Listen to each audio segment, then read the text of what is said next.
പ്രതിപക്ഷം പ്രധാനമന്ത്രിയെ ആക്രമിക്കാൻ ലക്ഷ്യമിട്ടു എന്നാണ് ബി.ജെ.പി ആരോപണം. വനിതാ കോൺഗ്രസ് എംപിമാർ പ്രധാനമന്ത്രിയുടെ ഇരിപ്പിടം വളഞ്ഞു എന്ന് വിമർശിക്കുകയാണ് ബി.ജെ.പി. പി.ആർ. സുനിലാണ് ചേരുന്ന വിശദാംശങ്ങളുമായി. സുനിൽ, എന്താണ് സംഭവിച്ചത്? എന്താണ് ബി.ജെ.പി പറയുന്നത് ഇപ്പോൾ?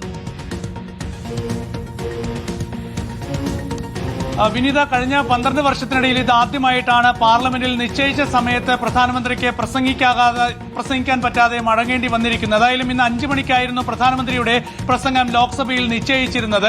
എന്തുകൊണ്ടാണ് പ്രധാനമന്ത്രി പ്രസംഗിക്കാതെ മടങ്ങിയത് എന്ന ചോദ്യത്തിനാണ് ഇപ്പോൾ ബി.ജെ.പി. നേതാക്കൾ പ്രതിപക്ഷത്തിനെതിരെ ആരോപണം ഉന്നയിക്കുന്നത്. പ്രധാനമന്ത്രിയെ ആക്രമിക്കാൻ പ്രതിപക്ഷ അംഗങ്ങൾ ശ്രമിച്ചിരുന്നു, പ്രതിപക്ഷ അംഗങ്ങൾ ലക്ഷ്യമിട്ടു എന്നാണ് ബി.ജെ.പി. ഇപ്പോൾ ആരോപണമായി ഉന്നയിച്ചിരിക്കുന്നത്.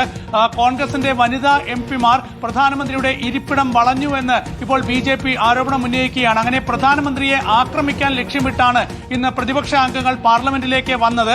അതുകൊണ്ടാണ് ഇങ്ങനെയൊരു പ്രസംഗം മുടങ്ങിയ സാഹചര്യം ഉണ്ടായത് എന്ന ആരോപണം ഇപ്പോൾ ബി.ജെ.പി. ഉയർത്തുകയാണ്. അങ്ങനെ പ്രതിപക്ഷത്തെ പ്രധാനമന്ത്രിയെ ആക്രമിക്കാൻ ശ്രമിച്ചുവെന്ന ആരോപണത്തിലൂടെ പ്രതിരോധത്തിലാക്കാനാണ് ഏതായാലും ബി.ജെ.പിയുടെ ശ്രമം. ഏതായാലും വലിയ പ്രതിഷേധ കാഴ്ചകളാണ് ഇന്ന് പാർലമെന്റിൽ കണ്ടത്. പ്രധാനമന്ത്രി നരേന്ദ്രമോദിയുടെ ചിത്രവും ജെഫ്രി എസ്റ്റിന്റെ ചിത്രവുമൊക്കെ ഉൾപ്പെടുത്തിയുള്ള വലിയ ബാനറുകൾ വെച്ച് ഇന്ന് നടുത്തളത്തിൽ പ്രതിപക്ഷം അസാധാരണ പ്രതിഷേധ നീക്കമാണ് നടത്തിയത്.